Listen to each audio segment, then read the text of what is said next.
cash-strapped government funds Mnangagwa's extravagant Vatican visit. The 30th of August 2025, by a correspondent, at a time when millions of Zimbabweans are struggling with hunger, collapsing hospitals, and unpaid wages, President Emmerson Mnangagwa has embarked on a costly state visit to Vatican City to meet Pope Leo XIV. The trip, which includes a bloated entourage of senior government officials, has drawn fierce criticism as a reckless misuse of scarce public funds by a leadership increasingly out of touch with the plight of its people. Mnangagwa was accompanied by Foreign Affairs Minister Professor Aman Marwira, Finance Minister Thuli Ngube, Presidential Communications Chief George Charamba, and other top officials.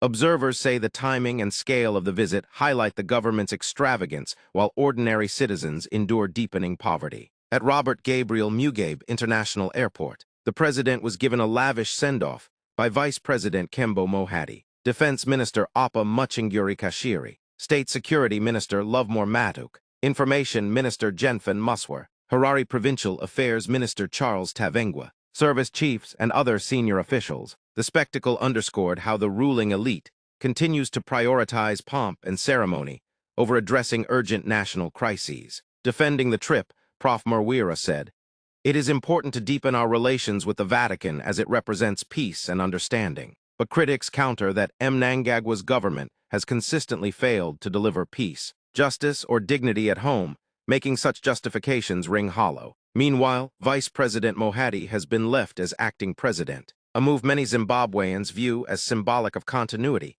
in failed leadership.